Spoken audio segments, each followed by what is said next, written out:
The ambulance screamed past Zara Vincent as she unlocked the door to her tiny studio gym at 6 in the morning, and she thought about how many hearts had probably stopped, while hers was still beating strong from her morning run. She pushed through the door, flipping on lights that hummed and flickered before illuminating the modest space she had scraped together with every penny from her personal training certification and 2 years of 70-hour work weeks. The equipment was second-hand but functional, the mirrors spotless, the floor swept clean. It was hers, and that meant everything. Her first client canceled via text before she even had her coffee brewing. The second never showed. By 9, Zara was doing her own workout routine, trying not to calculate how many more months she could afford rent at this rate. The fitness industry in Chicago was brutal, saturated with Instagram influencers and corporate gyms that could undercut her prices without blinking. But she loved this work, loved watching people discover strength they never knew they possessed, loved the pure honesty of physical effort and tangible results. Her phone buzzed at 9:30. Unknown number. Zara Vincent. The voice was crisp, professional, female, speaking. "My name is Patricia Cole. I'm calling on behalf of Lucas Fordham. He's looking for a personal trainer, and your name came highly recommended by Dr. Morrison at Northwestern Memorial." Zara straightened. Dr. Morrison had been her client for 6 months before he moved to Boston. Meticulous, demanding, and apparently still singing her praises. "I'm flattered. What exactly is Mr. Fordham looking for?" "Complete fitness overhaul." "He's 34, works approximately 90 hours a week, hasn't seen the inside of a gym in 5 years, and his doctor has informed him that his blood pressure and stress levels are dangerously high. He needs someone who can work around an unpredictable schedule and isn't afraid to push back when he inevitably tries to cancel sessions for conference calls."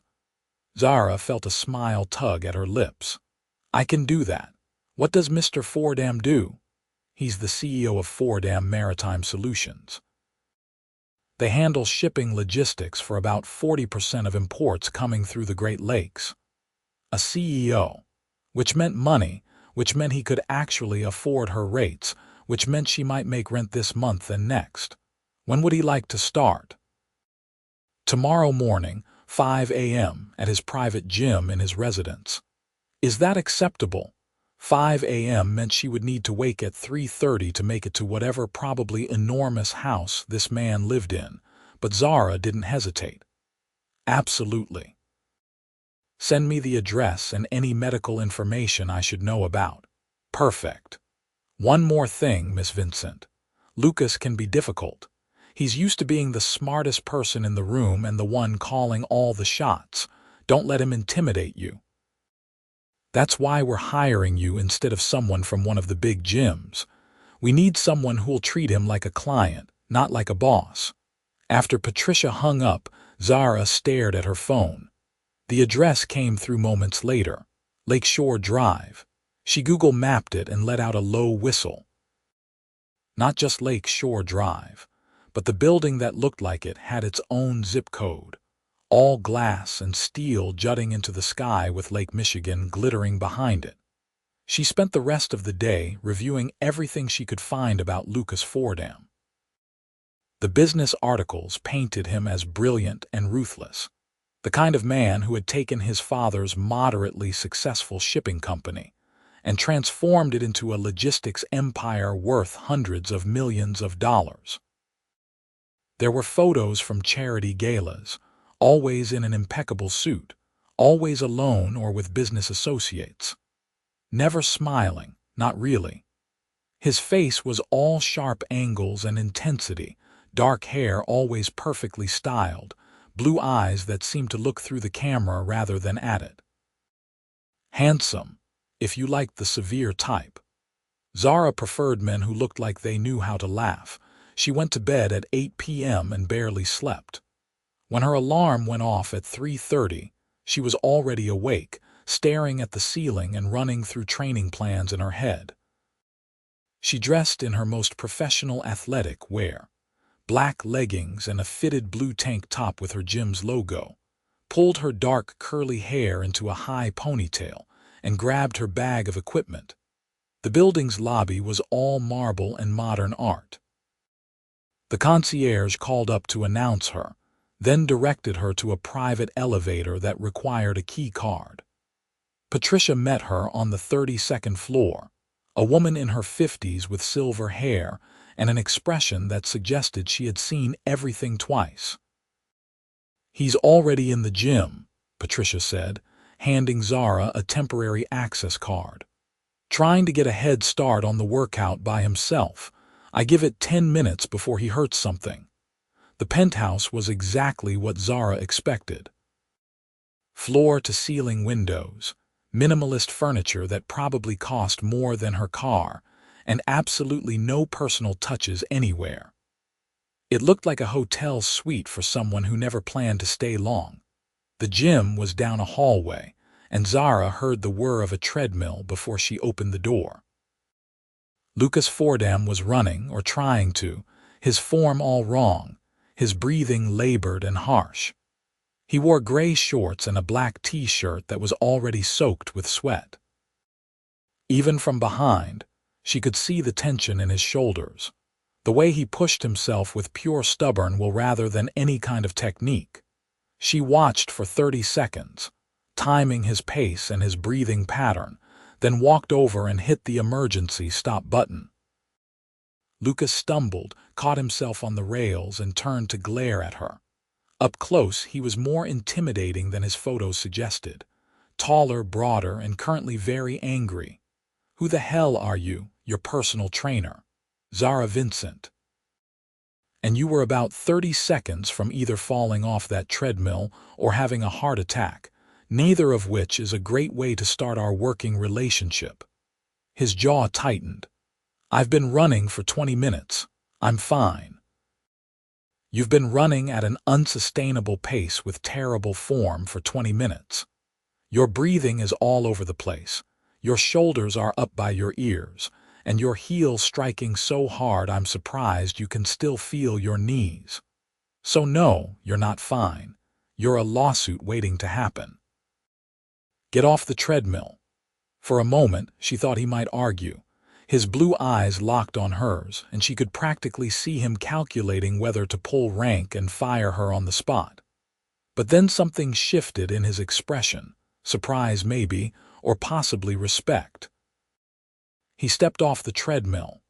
"Good," Zara said. "Now drink some water and let's talk about what you actually need." They moved to the weights area, which looked like it had never been used. Everything still had that fresh from the factory gleam.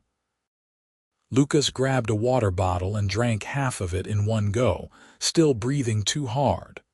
"What I need," he said, "is to get in shape as quickly as possible. My doctor says I'm a heart attack waiting to happen.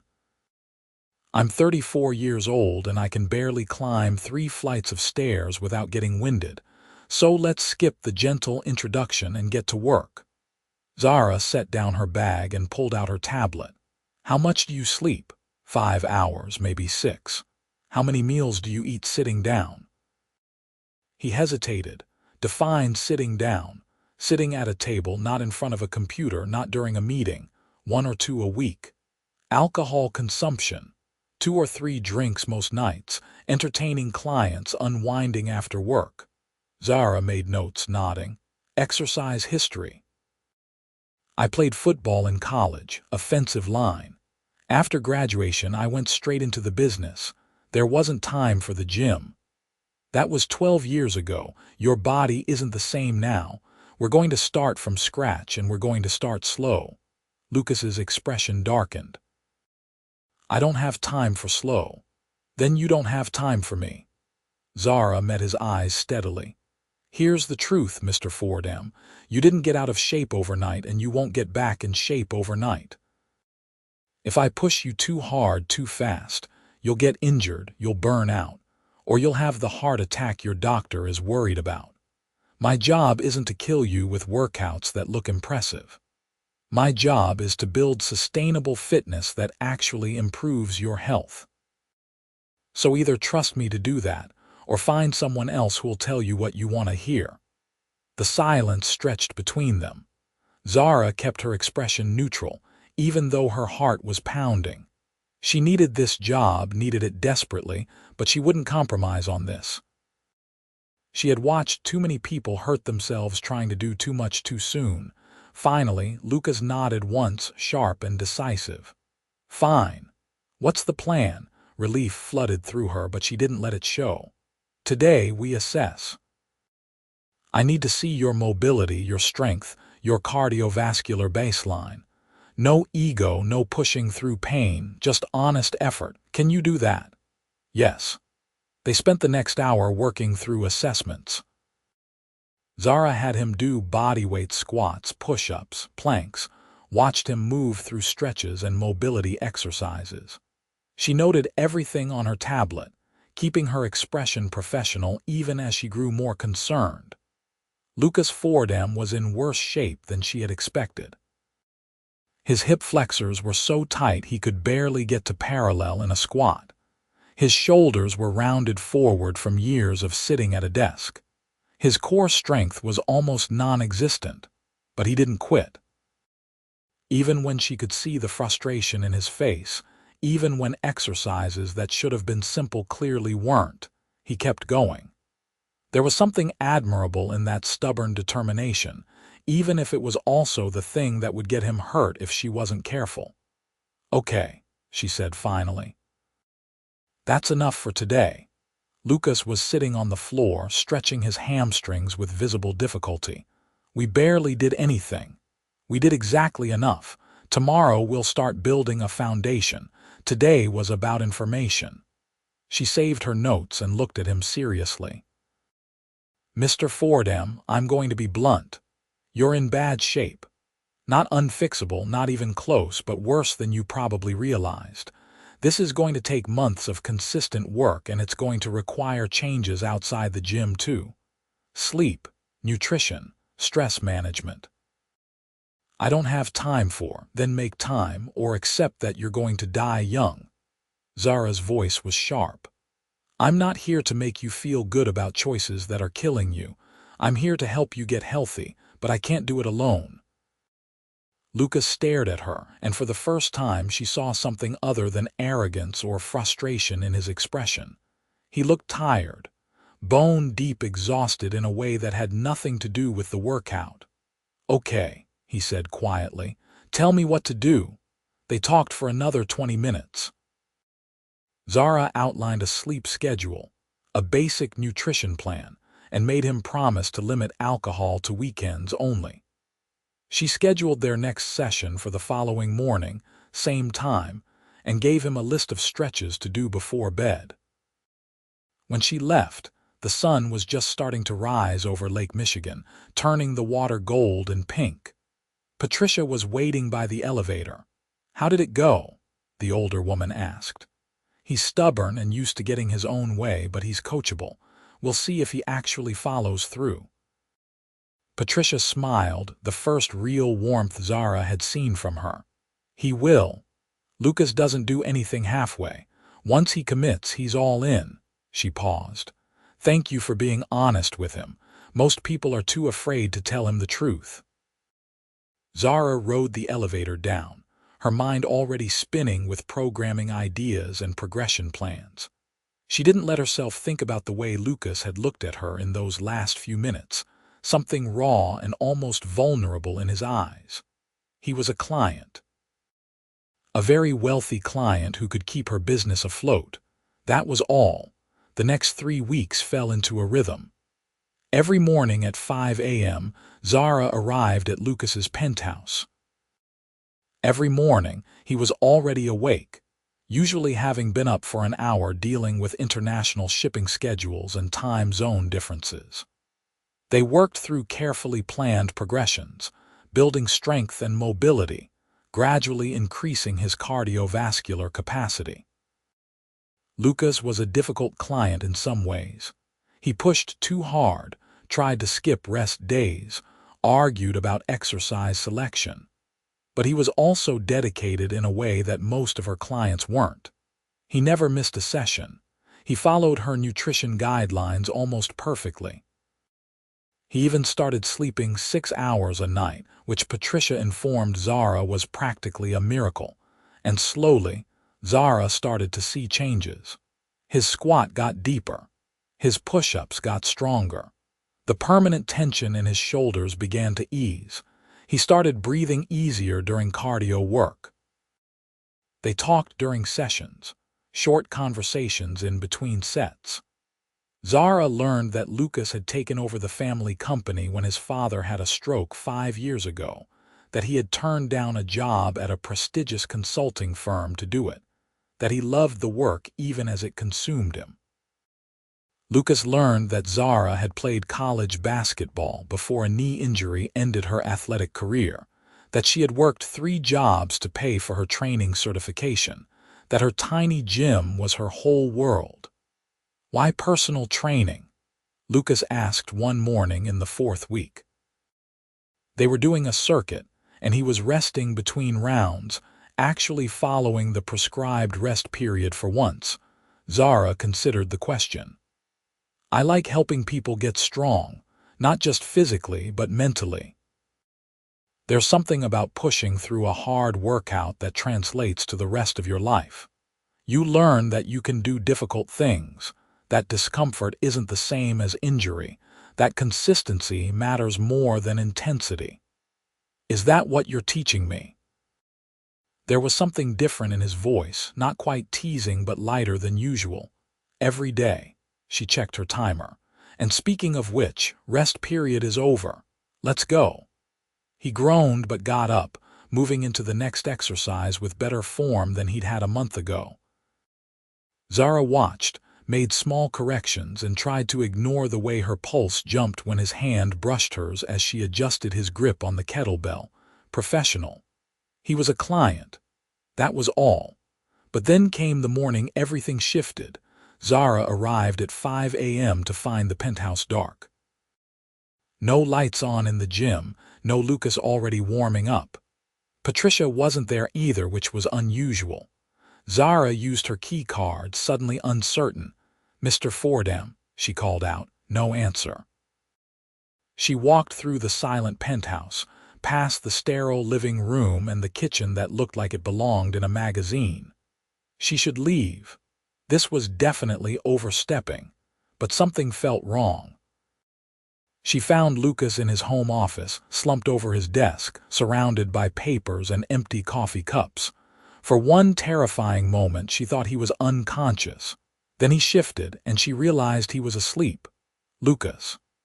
She touched his shoulder gently. He jerked awake, disoriented and wild-eyed. What time is it?" 5 a.m. Time for our session." "Shit." He ran his hands through his hair, and Zara noticed how disheveled he looked.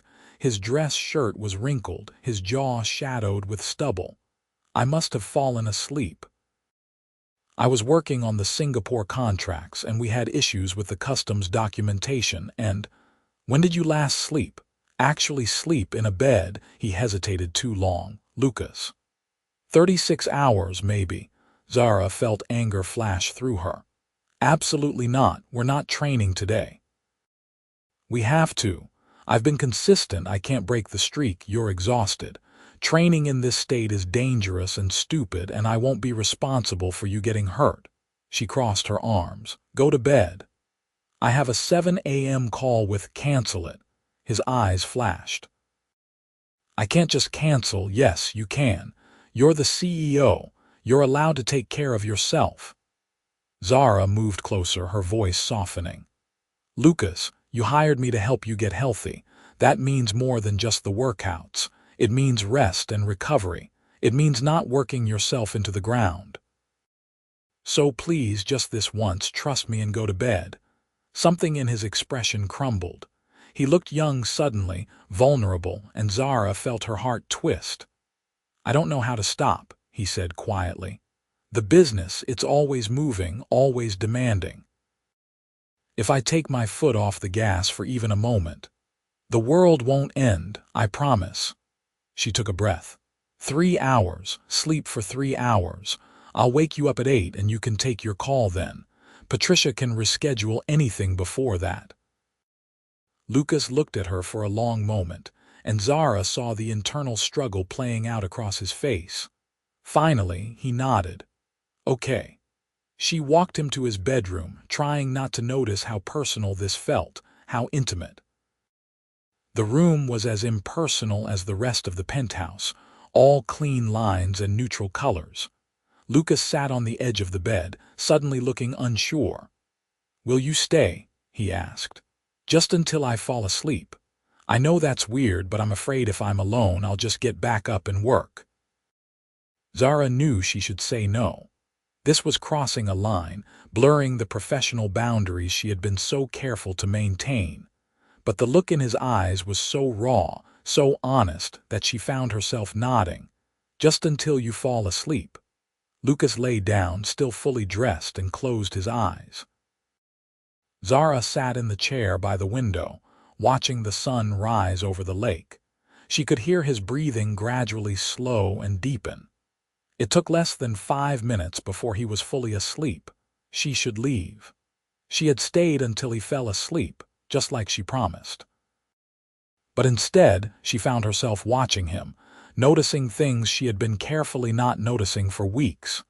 The way his face relaxed in sleep, making him look younger and less severe. The breadth of his shoulders, the strength in his hands. The small scar above his left eyebrow that she had never asked about. When had this stopped being just a job? Zara forced herself to look away, to check her phone and answer emails from other clients. But she stayed in that chair for the full 3 hours, and when she woke Lucas at 8, his eyes found hers immediately. "You stayed the whole time." "I said I would. Most people don't keep their word, not to me. I'm not most people." Something passed between them in that moment, an understanding or recognition that Zara didn't want to examine too closely. Lucas sat up, looking more rested than she had seen him in weeks. "Thank you," he said. "You're welcome. Now go shower and take your call.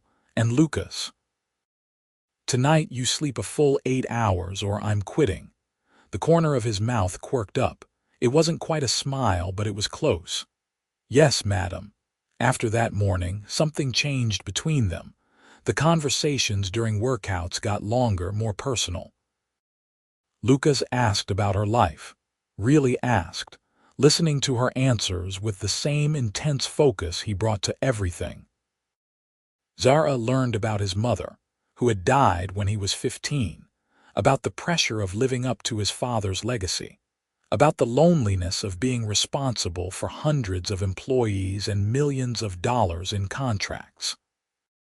She told him about her own family, her parents who had immigrated from Brazil before she was born, her younger brother who was in medical school, her dreams of expanding her gym into a full training facility someday. "Why don't you?" Lucas asked during a water break in week 6. "Expand, I mean." "You're an excellent trainer. You could have a waiting list of clients." "Money." Zara shrugged. "Equipment costs a fortune, rent for a larger space even more. I've been saving, but at the current rate, I'm about 5 years away from having enough for a down payment." Lucas frowned, and she could see him thinking, "What if you had investors? Then I'd owe money to investors and I'd lose control of my own business. No thanks. I'd rather take longer and build it myself." He nodded slowly. "I respect that. Independence matters." Says the man who runs his father's company. "That's different. The company was drowning when I took over. If I hadn't, 200 people would have lost their jobs." His voice was tight. "I gave up my independence to save theirs." Zara softened. "I didn't mean it as a criticism. What you did was noble." "Noble." Lucas huffed a laugh. "That's a generous interpretation. Most days it just feels like I'm drowning in someone else's dream." "Do you ever think about doing something else?" The question hung between them. Lucas picked up a dumbbell, turning it over in his hands. "Every day. But I can't abandon the people who depend on me. That's not who I am." "That's exactly who you are," Zara said quietly. "Someone who honors his commitments even at personal cost. There's integrity in that." His eyes met hers, intense and searching. "Is that what you see when you look at me? Integrity?" "Among other things." "What other things?" The air felt suddenly charged. Zara's heart was pounding, and it had nothing to do with the workout. "Strength," she said. "Determination. Someone who's learning to take care of himself. Someone who keeps showing up even when it's hard." "Zara," Patricia's voice crackled through the intercom system, shattering the moment. "Lucas, you have the board meeting in 20 minutes. Lucas closed his eyes briefly, frustration clear on his face. Then he stood, setting down the dumbbell. "I have to go. I know." He paused at the door to the gym, looking back at her. "Same time tomorrow, same time tomorrow." After he left, Zara stood alone in the gym, her heart racing and her mind spinning. This was dangerous territory. Lucas was her client, her most important client, and she was developing feelings that went way beyond professional. She needed to get control of this situation before it spiraled into something she couldn't fix. But even as she made that resolution, she knew it was already too late. The next week, Lucas invited her to stay for breakfast after their session. Patricia had apparently been instructed to prepare something healthy, and the three of them sat at the kitchen island, eating egg white omelets and fresh fruit. "Tell Patricia about your brother," Lucas said. And Zara realized with a start that he had been listening, really listening, to everything she told him. She talked about Miguel's residency at Cook County, his dedication to emergency medicine, his terrible apartment in a sketchy neighborhood because he sent most of his money home to help their parents. Lucas asked intelligent questions, engaged fully in the conversation, and Zara saw Patricia watching them with an expression that might have been approval. Breakfast became a regular thing. Then Lucas started asking her advice on things beyond fitness. Should he attend this charity gala? What did she think about the new restaurant his colleague recommended? Did she have an opinion on the art installation in the building lobby? "Why are you asking me?" Zara finally said one morning. "You have advisors for all of this. Because I trust your judgment." Lucas's voice was simple, honest. "You see the world differently than most people in my life. You're not trying to impress me or get something from me. You just tell the truth. Everyone should tell you the truth. You'd be surprised how rarely that happens when you have money." In week 8, Zara arrived to find Lucas already in the gym, but instead of warming up, he was pacing. His energy was electric, agitated. "What's wrong?" she asked immediately. "Nothing's wrong. Something's right, actually." He turned to face her, and she saw excitement in his eyes for the first time. "I just got off the phone with a contact in Seattle. There's a company for sale, a small logistics firm that specializes in sustainable shipping practices. It's exactly the kind of thing I've been wanting to move into for years, but my father and the board always shot it down as too risky. But you're the CEO now." "Exactly. I could make this acquisition, start shifting the company in a direction I actually believe in." He ran his hand through his hair. "It's still risky. It would take a significant portion of our capital reserves, but the potential payoff, both financially and for the environment." "You want this," Zara said. It wasn't a question. "I want this," he confirmed. "For the first time in 5 years, I want something for the company beyond just keeping it afloat." "Then do it." Lucas shook his head. "It's not that simple. The board will fight me. My father, even in his diminished capacity, will hear about it and be furious. I'll be betting the company's stability on my own judgment." Zara walked closer to him, holding his gaze. "Lucas, you've spent every morning for 2 months pushing yourself to be stronger, to be healthier, to be better. You've done the hard work of changing, even when it hurt, even when it was easier to stay the same. Why should this be any different? Because this isn't just about me. If I'm wrong, people lose their jobs. And if you're right, you build something meaningful, something you can be proud of. She reached out, almost touching his arm, then caught herself. You're not your father, Lucas. You don't have to run his company the way he did. You get to make it yours. He stared at her, his blue eyes intense and unreadable. Then, suddenly, he closed the distance between them and kissed her. For one heartbeat, Zara froze. This was wrong. This was crossing every professional line she had ever drawn. This was going to complicate everything. But then Lucas's hand came up to cup her face, gentle and questioning, and she stopped thinking altogether. She kissed him back. It was soft at first, tentative, both of them testing this new territory. Then Lucas's other arm wrapped around her waist, pulling her closer, and the kiss deepened. Zara's hands found his shoulders, feeling the muscle she had helped build, and she thought distantly that this was nothing like any kiss she had experienced before. This felt inevitable, like the conclusion to a story that had been writing itself for weeks. When they finally broke apart, both breathing hard, Lucas rested his forehead against hers. "I've wanted to do that for 3 weeks," he admitted.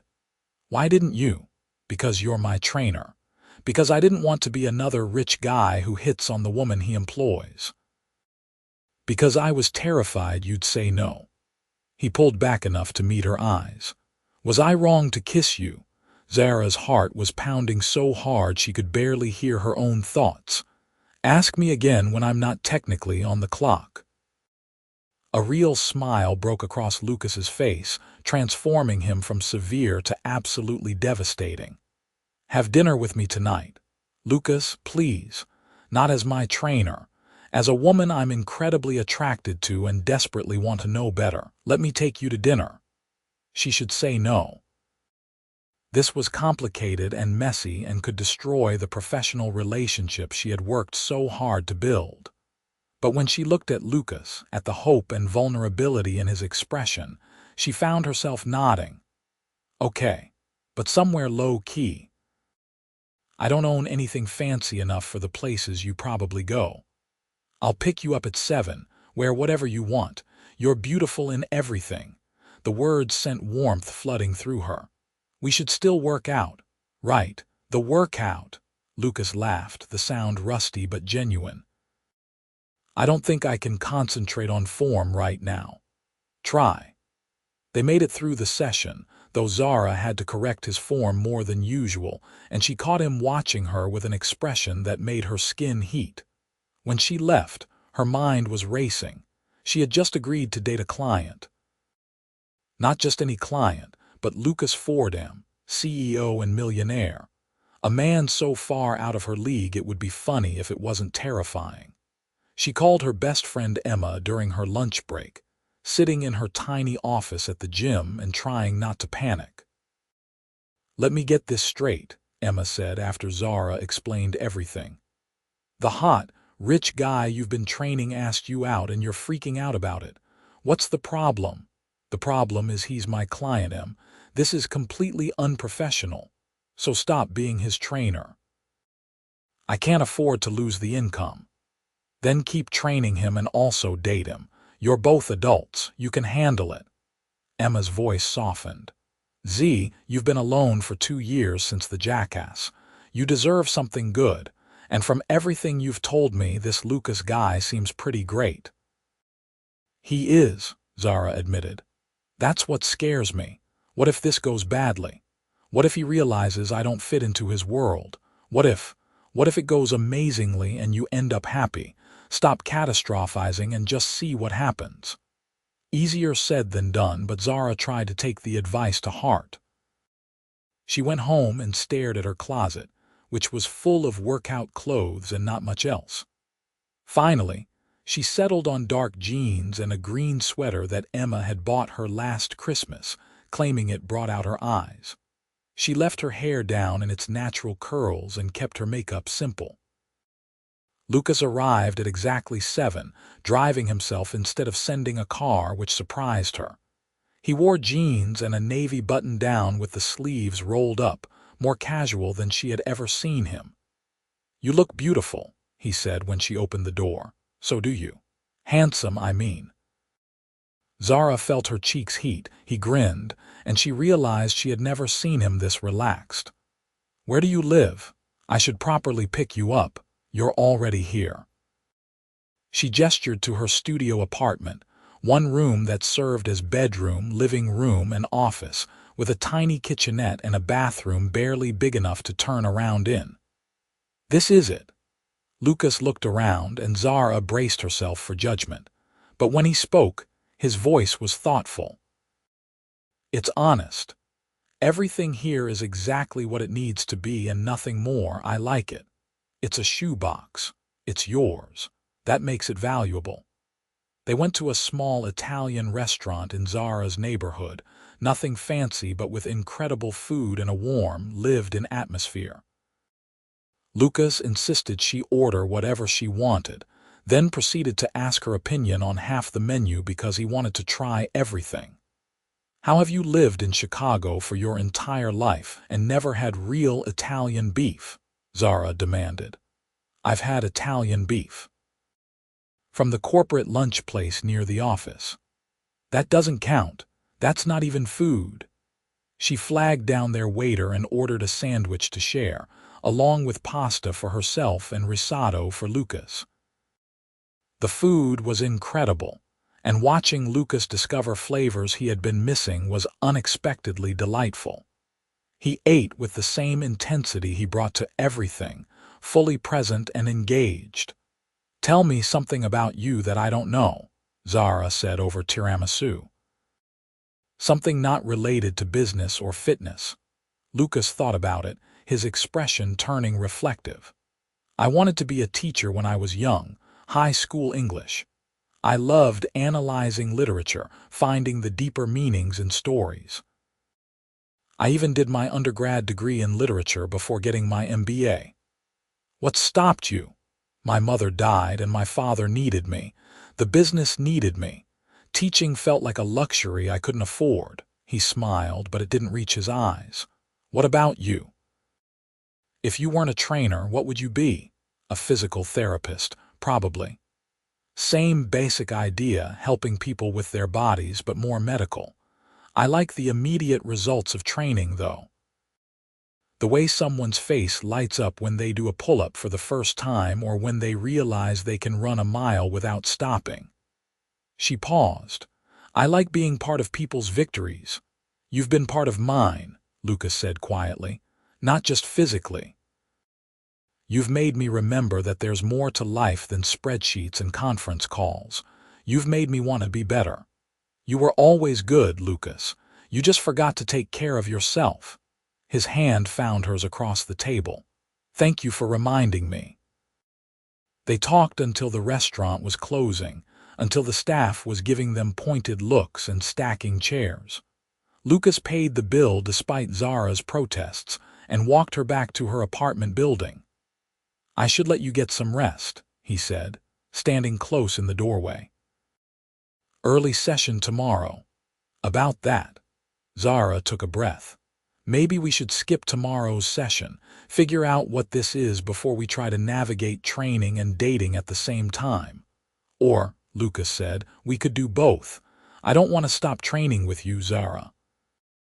Those morning sessions, they're the best part of my day. Not just because of the workout, but because I get to spend time with you. It's complicated. Most good things are." He tucked a curl behind her ear. "But if you need space to think, I understand."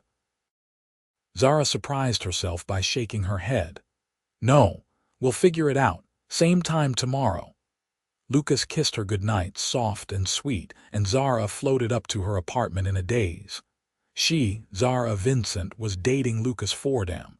It felt surreal and terrifying and absolutely right all at once. The next morning's session was awkward at first.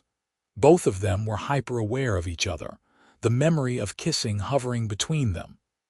But then Zara corrected Lucas's squat form and made a joke about his tight hip flexors, and he laughed. And suddenly they found their rhythm again. They could do this. They could be trainer and client and also something more. Over the next month, they fell into a new pattern. Workouts in the morning, business professional. Dinners and long walks along the lake in the evenings, entirely personal. Lucas showed Zara parts of Chicago she had never explored, expensive restaurants and exclusive clubs. But he seemed just as happy eating takeout in her tiny apartment and watching her beat him at card games. He made progress in the gym, too. His cardiovascular health improved dramatically. He gained visible muscle and lost the gray pallor of exhaustion. Patricia commented that he seemed lighter somehow, younger, and Zara knew it wasn't just the fitness routine. Lucas moved forward with the Seattle acquisition despite board resistance. He called Zara the night before the vote, nervous in a way she had never heard him. "What if I'm wrong?" he asked. "What if this tanks the company? Then you'll figure it out. You're brilliant and determined and you don't give up, but Lucas, you're not wrong. I've watched you research this for weeks. You know this industry better than anyone. Trust yourself." The board approved the acquisition by one vote. Lucas called her immediately after, his voice electric with triumph and relief. "We did it. We're moving forward." "You did it," Zara corrected. "This was all you." "No, you gave me the courage to try." They celebrated that night at a rooftop bar, drinking champagne and watching the city lights sparkle below. Lucas pulled her close, his arms around her waist, and Zara felt something settle in her chest. This was real. This wasn't just attraction or novelty. This was something substantial. "I'm falling in love with you," Lucas said against her hair. "I need you to know that." Zara's breath caught. "That's terrifying." "I know, but it's also true." She turned in his arms, looking up at him. "I'm falling in love with you too, and you're right, it's terrifying. We're from completely different worlds, Lucas. Your office probably has a bigger square footage than my entire building. So what? Money doesn't matter, not for this. Easy to say when you have it. Zara." He cupped her face, his expression serious. "I've dated women who wanted me for my money, for my connections, for what I could do for their careers. You're the first person in years who sees me, just me. That's worth more than anything in my bank account." She kissed him, pouring everything she felt into it. Around them, the city hummed with life, but in that moment, it was just the two of them. Things weren't perfect. They had their first real fight in week 12, when Lucas tried to offer her money to expand her gym and Zara exploded. "I'm not a charity case," she snapped, pacing her apartment while he sat on her bed looking baffled. "I told you I want to build my business myself. I don't need you to swoop in and rescue me." "I'm not trying to rescue you. I'm trying to help someone I love achieve her dreams." "By throwing money at the problem. That's your solution to everything, isn't it? Write a check, make it go away." Lucas's eyes flashed. "That's not fair. You know I don't think that way." "Do I? Because from where I'm standing, it looks like you think I'm some project you need to fix." "You're not a project. You're the woman I love and I want to support you. Is that so wrong?" Zara stopped pacing, deflating. "No. But Lucas, I need to do this myself. My gym, my business, it's important to me that I build it with my own hands. Can you understand that?" He was quiet for a long moment. "Yes, I'm sorry, I overstepped. I'm sorry, too, for blowing up at you." She sat beside him, taking his hand. "I know you were trying to help, but I need you to respect my boundaries about this." "I will, I promise." They worked through it, learning how to fight and make up, learning each other's sore spots and triggers. Lucas met Zara's family at Sunday dinner, charming her mother with compliments about her cooking and winning her father over by asking intelligent questions about his work in construction. Miguel was suspicious at first, protective of his older sister. But Lucas won him over by offering connections to a better apartment and asking about emergency medicine with genuine interest. Zara met Lucas's father at the care facility where he lived, his mind diminished by the stroke but his eyes still sharp. The old man looked her up and down and said, "She's real. Good. You needed someone real." 3 months into their relationship, Patricia pulled Zara aside after a morning session. "I need to tell you something," the older woman said. "I've worked for the Fordham family for 15 years. I watched Lucas destroy himself trying to save his father's legacy. I watched him forget what it means to live. You gave that back to him. He's happier than I've seen him in years, healthier in every way that matters. Thank you." Zara felt her throat tighten. "I love him." "I know, he loves you too. Anyone with eyes can see it." Patricia smiled. "Don't let the money scare you. You're exactly what he needs." But the money did scare her sometimes. The casual way Lucas could solve problems with his checkbook, the world he lived in of private elevators and board meetings and charity galas.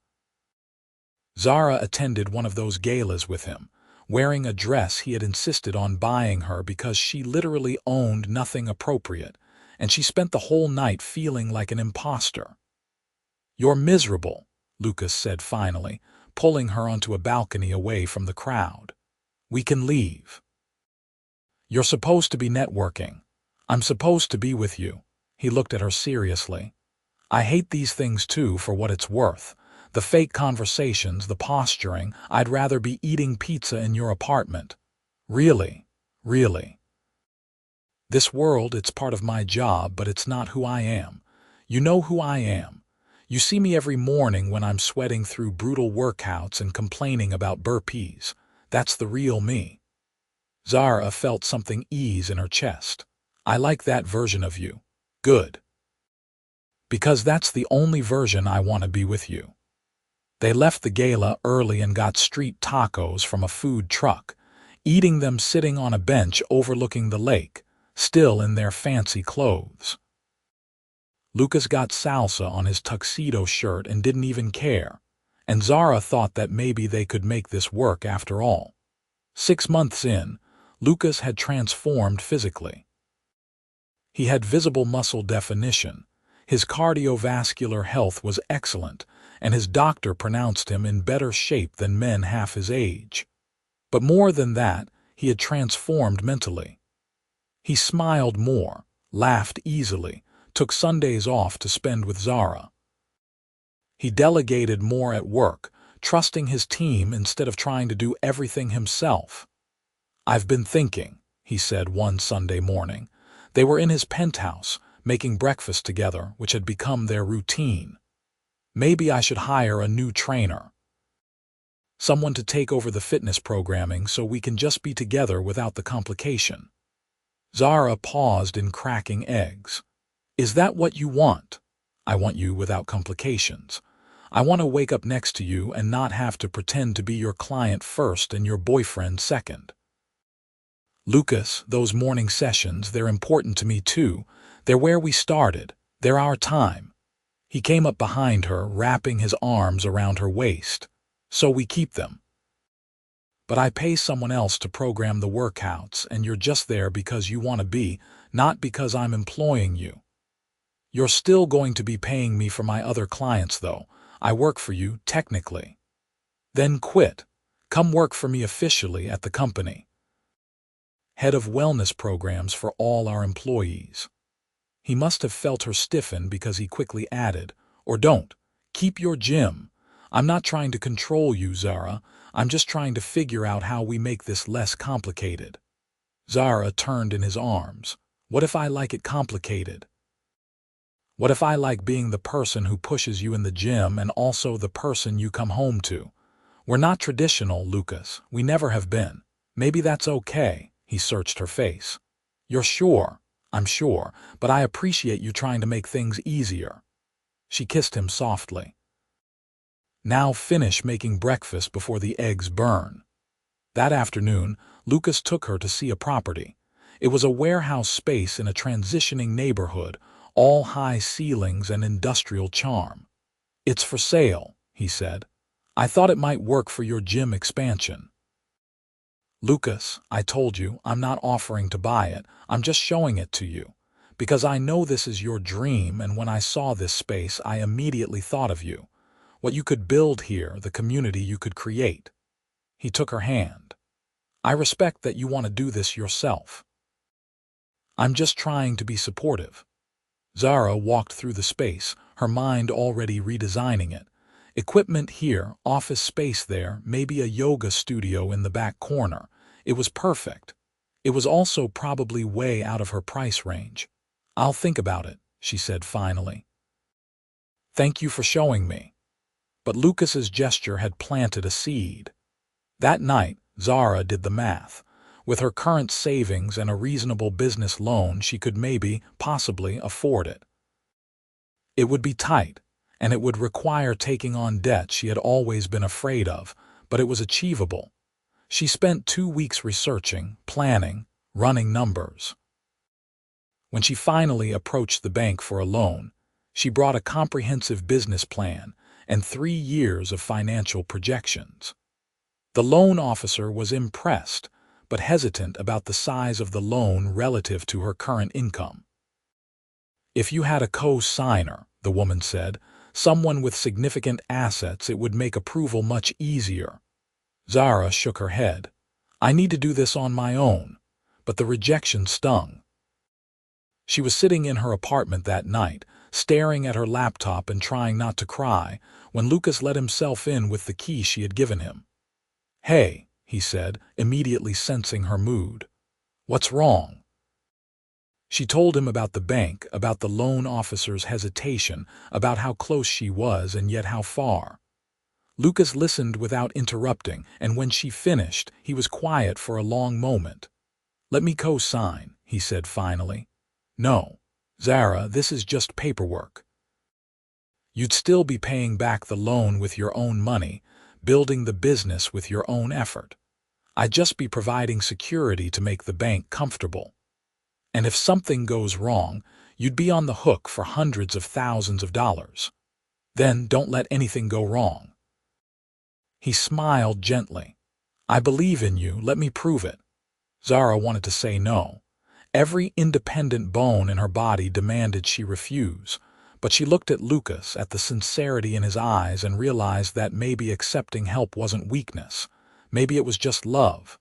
"Okay," she whispered. "But I'm paying back every cent. And if we ever break up, we're getting this arrangement in writing legally so you can't hold it over me. Deal? Though we're not breaking up, so it's moot." "You sound very certain." "I am." He pulled her close. "You're it for me, Zara. I'm planning to love you for the rest of my life, whether you let me or not." With Lucas as a co-signer, the loan was approved within a week. Zara threw herself into renovations with manic energy, working 16-hour days while still training her existing clients and Lucas every morning. Lucas helped when he could, surprisingly handy with a paintbrush and willing to haul equipment.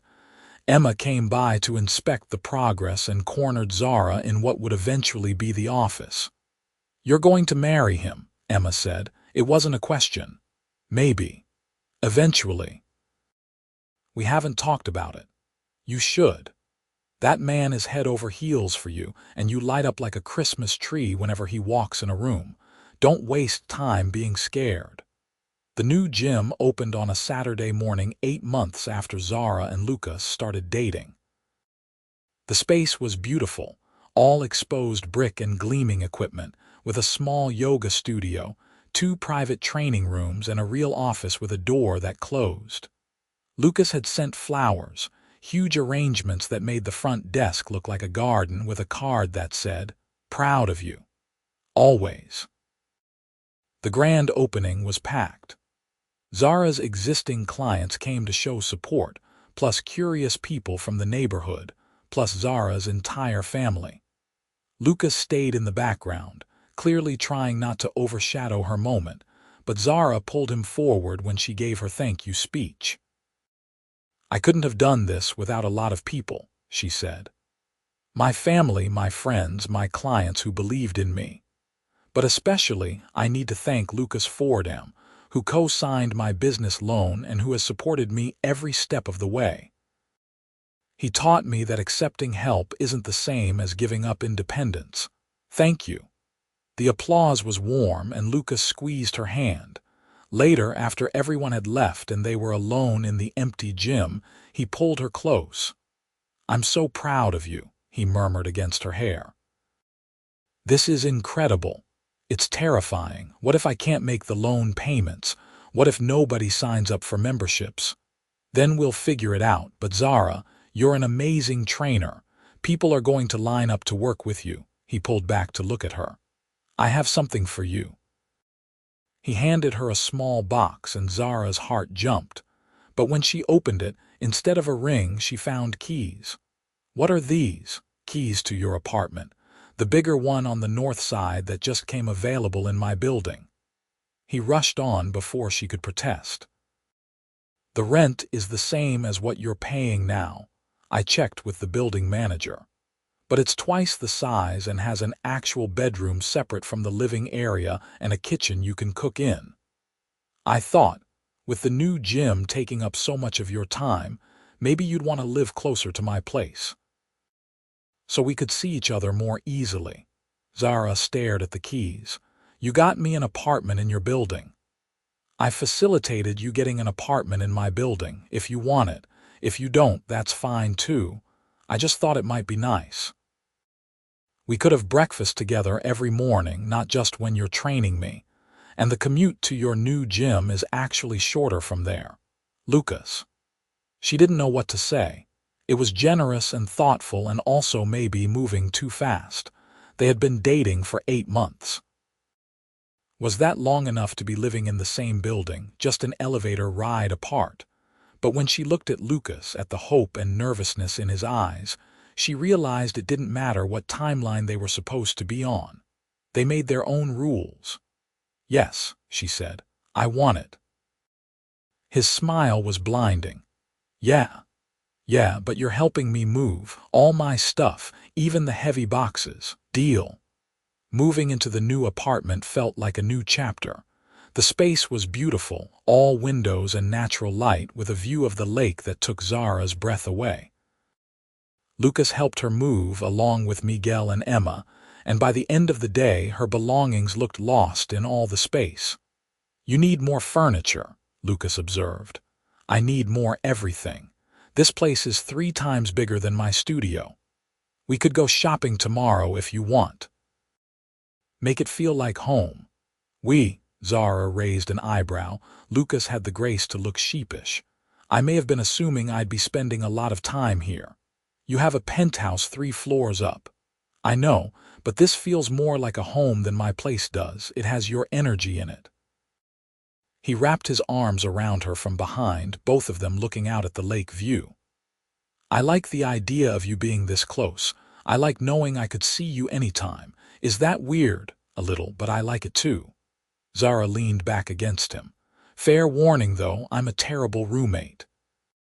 I leave wet towels on the floor and eat ice cream straight from the container. I'll take my chances. Lucas essentially moved in over the next month, though he kept his penthouse for work functions and early morning calls with international contacts. They fell into domesticity with surprising ease, learning each other's routines and quirks. Lucas couldn't cook to save his life, but he was excellent at dishes. Zara was messy, but Lucas didn't mind picking up after her. They balanced each other. The new gym thrived beyond Zara's wildest expectations. Within 2 months, she had a waiting list and was hiring additional trainers. Lucas helped interview candidates, bringing his business acumen to the process, and Zara found she valued his input even as she made her own final decisions. You're good at this, Lucas said after she hired her 3rd trainer, a young woman fresh out of school but hungry to prove herself. Building a team, creating something bigger than yourself. I learned from watching you, Zara admitted. The way you lead your company, it's inspiring. You're tough but fair, and your employees respect you. My employees are terrified of me. Your employees know you hold them to high standards because you believe in their potential. That's different from fear. That's respect. Lucas pulled her close, kissing her thoroughly. How did I get so lucky finding you? You hired me to keep you from dying on a treadmill. I'd say that was more necessity than luck. They celebrated their 1-year anniversary at the same Italian restaurant where they had their first date. Lucas gave her a bracelet, delicate silver with a small charm shaped like a kettlebell that made her laugh. Zara gave him a photo book she had made, chronicling his physical transformation over the year, but also including candid shots Emma had taken of them together, laughing and living. "Look at me in that first photo," Lucas said, studying a picture from his initial assessment. "I look like I'm dying. You were a little, but look at you now." The final photo showed him deadlifting twice his body weight, strong and confident and healthy. "You did that, all of it. We did that." He closed the book, his eyes serious. "Zara, this year with you has been the best of my life. You've made me better in every possible way. You've made me happier than I ever thought possible. I love you more than I knew I could love anyone. I love you too." She reached across the table to take his hand. "This year has been incredible. I want more years. I want all the years." Lucas took a breath, and Zara suddenly realized what was happening.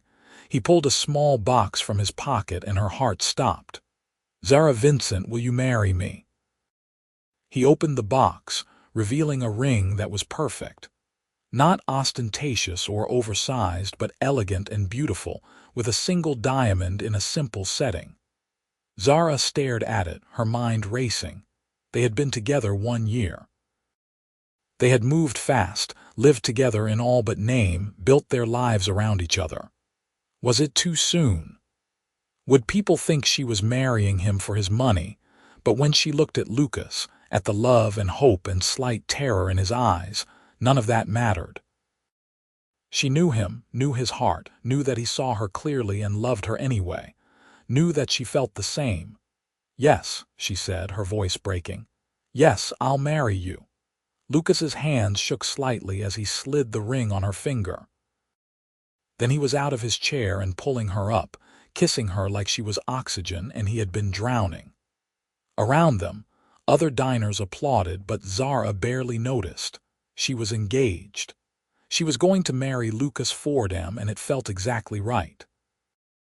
They set a date for 10 months out, which Zara's mother declared was insanely fast, and Emma declared was taking forever. The wedding planning became a part-time job on top of everything else. Lucas wanted to give Zara whatever she wanted, but Zara wanted something intimate and meaningful, not a society spectacle. "My father will expect something big," Lucas warned. "Guest lists, important clients, the whole production. Your father is going to be disappointed then. This is our wedding, not a networking event." Zara softened her tone. "I want our families, our real friends, and people who actually care about us. That's it." They compromised on a wedding at a small vineyard outside the city, ceremony at sunset, dinner under the stars. Intimate but elegant, with room for about 75 guests. Lucas's father complained, then accepted defeat with reasonable grace when his nurse told him to stop being difficult. Miguel stood as Zara's man of honor, and Patricia stood up for Lucas, which surprised everyone until Lucas explained that she was more family than employee. Emma was a bridesmaid, along with 2 of Zara's cousins. Lucas's best man was his college roommate, who flew in from London for the occasion. The wedding day dawned clear and perfect. Zara got ready with her mother and Emma, her dress simple and flowing, her hair in loose curls. Her mother cried and said something in Portuguese that sounded like a blessing. "You look beautiful," Emma said, hugging her carefully. "And you're absolutely sure about this?" "More sure than I've ever been about anything." Good. Because Lucas is a good man and you two are disgustingly perfect together. The ceremony was brief and heartfelt. Lucas cried when he saw Zara walking down the aisle, not even trying to hide the tears. Zara's voice shook when she said her vows, promising to love him in sickness and health, through morning workouts and evening chaos for all the days of their lives. "I do," Lucas said, his voice strong and certain. "I do," Zara echoed when they kissed, sealing their marriage. Applause rang out. But Zara barely heard it. She was too focused on the man in front of her, her husband, the person she chose and who chose her back. The reception was perfect. Good food, great wine, dancing under strings of lights as the sun set and stars emerged. Lucas danced with Zara's mother, speaking to her in careful Portuguese he had been secretly learning for months. Zara danced with Lucas's father, who managed a few steps in his wheelchair before needing to rest. "You're good for him," the old man said. "He smiles now. I forgot he knew how." "He's good for me too," Zara replied honestly. When they finally left, sneaking away in a shower of flower petals, Zara felt nothing but joy. They spent their wedding night in a suite at the vineyard, making love slowly and thoroughly, learning each other all over again with the new knowledge that this was forever. "Mrs. Fordham," Lucas murmured against her skin. "I'm keeping Vincent professionally," Zara reminded him. "Fine. Mrs. Fordham Vincent. Just Zara. Just Zara, who somehow agreed to spend her life with me." He raised himself up to look at her, his expression tender. "I'm going to make you happy. Every single day I'm going to try to make you happy. You already do just by being you." They honeymooned in Costa Rica. 2 weeks of beaches and rainforests, and absolutely no work for either of them. Lucas unplugged completely, trusting his team to handle things, and Zara left her gym in the capable hands of her trainers. They hiked and swam and made love and talked about their future. "I want kids," Lucas said one night on their bungalow balcony. "Not immediately, but eventually. 2 or 3, maybe. Is that something you want?" Zara thought about it, imagining little humans with Lucas's eyes and her determination. "Yes, eventually. Maybe give me another year or 2 to get the business really stable. But yes, I want that. We could get a bigger place. A house, maybe, with a yard and room for kids to run around. You love your penthouse. I love you more, and kids need space. The penthouse is beautiful, but it's not exactly child-friendly." He pulled her close. "I'm thinking ahead, planning our life. Is that okay?" "That's perfect." They returned from the honeymoon tanned and relaxed and deeply in love. Settling back into normal life was an adjustment, but they made it work. Zara's gym continued to grow, eventually expanding to offer nutrition counseling and physical therapy. Lucas's company thrived with the Seattle acquisition, opening doors to sustainable shipping practices that attracted major new clients. They bought a house 18 months after getting married. A beautiful Victorian in Lincoln Park with original hardwood floors and a backyard perfect for future children. Zara set up a home gym in the basement, and Lucas claimed a small room for his office for the nights when he absolutely had to work from home. "It needs more furniture," Zara said, walking through the mostly empty rooms. "We'll fill it slowly. Make it ours." Lucas wrapped his arms around her. "Are you happy?" Incredibly. "Are you?" "More than I ever thought possible." He kissed her temple. "Thank you for taking a chance on a stubborn CEO who didn't know how to take care of himself. Thank you for being coachable and for loving me, always." 2 years into their marriage, Zara got pregnant. She told Lucas after a morning session, unable to wait even though she had planned to do something elaborate. "I'm pregnant," she blurted out while he was stretching. Lucas froze mid-hamstring stretch, then slowly straightened. "You're pregnant." "About 6 weeks. I took 3 tests to be sure. We're having a baby." His face transformed, joy and wonder and a touch of fear all mixed together. Then he was picking her up and spinning her around, laughing and crying at the same time. "We're having a baby," he repeated. "Zara, we're having a baby." The pregnancy was relatively easy. Zara modified her own workouts as her body changed, documented the whole process for her clients who asked questions, and marveled at the way Lucas became even more attentive and protective.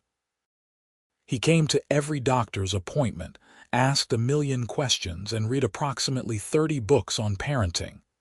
"You're going to be a great dad," Zara said one night, watching him assemble a crib in what would be the nursery.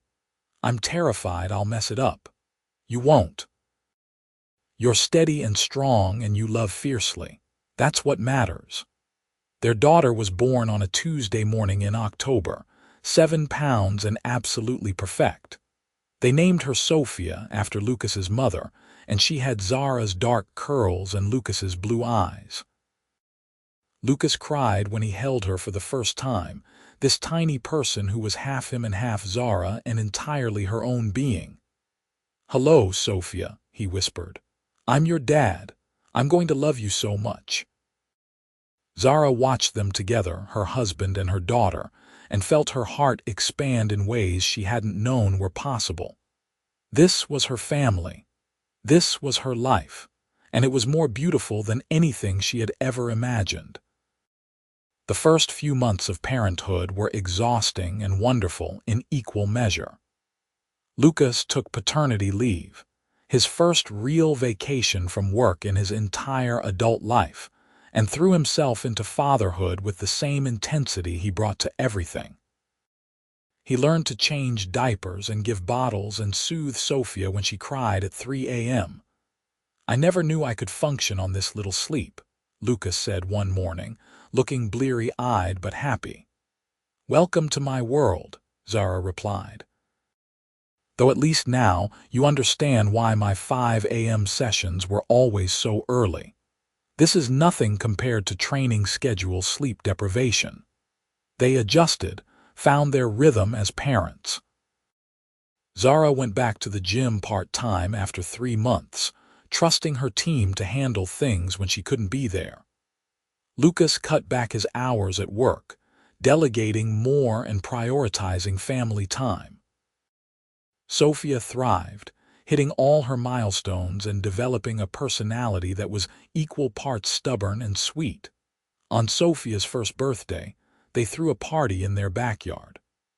Both their families came, plus friends and colleagues and what felt like half of Chicago. Lucas gave a toast, holding their daughter in one arm and raising a glass with the other.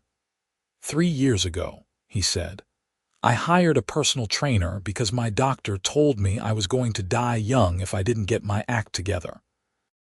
That trainer turned out to be the love of my life, my wife, and the mother of my child. She taught me how to be strong, how to be healthy, and how to be happy. She taught me that the best things in life are worth working for, worth fighting for, worth showing up for every single day. So here's to Zara, who saved my life in more ways than one. And here's to Sophia, who made our family complete. I love you both more than words can express." Everyone drank to that, and Zara felt tears on her cheeks. She crossed to Lucas and kissed him, careful of their daughter between them. "I love you," she said. "Thank you for being brave enough to change your life. Thank you for being patient enough to help me do it." They stood there together, their little family unit, and Zara thought about how far they had come. From that first morning in the gym when she stopped his treadmill, through all the workouts and conversations and gradual falling in love, through wedding vows and a new house, and now this beautiful child. Lucas had hired her to work out his body, never expecting she would work out his heart too. But she had, and he had worked out hers in return. They had built something real and lasting, something that would outlive them both. 2 years later, they had a son, Thomas, who looked exactly like Lucas but had Zara's fierce determination. Their house was full of noise and chaos and so much love. Zara's gym was thriving, with a second location in the works. Lucas's company had become a leader in sustainable shipping, earning industry awards and attracting major new business. But their proudest achievement was their family. The life they had built together, with its early morning workouts and family dinners and bedtime stories. The ordinary, extraordinary days of loving each other and raising their children and showing up, always showing up, no matter what. On their 5th wedding anniversary, they went back to the Italian restaurant where everything started. Patricia stayed with the kids, shooing them out the door and telling them to remember what it felt like to be just a couple, not just parents. 5 years, Lucas said over wine. Feels like yesterday and also like forever.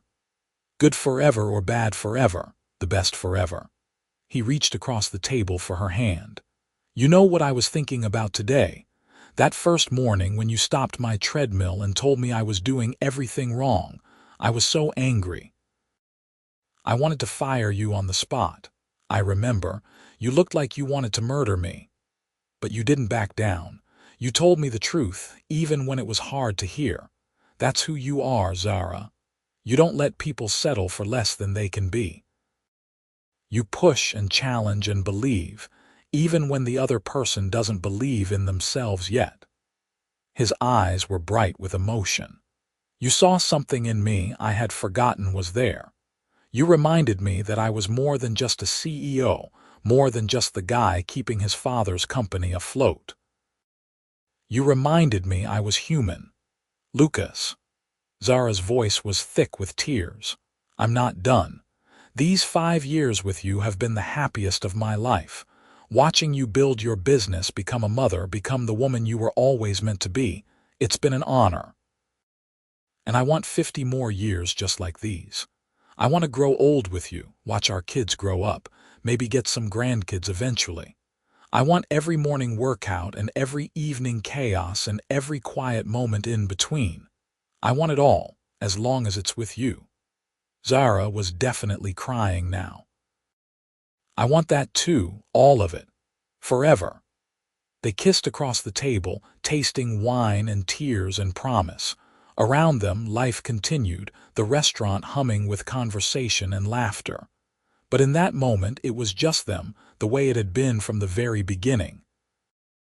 2 people who found each other in a gym at 5 a.m., who chose each other every single day after that, who built a life together one morning workout at a time. It wasn't a fairy tale. It was better than that. It was real, messy, difficult, and absolutely worth it. It was love in its truest form. The kind that showed up, that pushed through hard things, that celebrated victories and weathered storms together. It was everything they needed, everything they wanted, everything they had worked so hard to build, and it was theirs for all the days of their lives.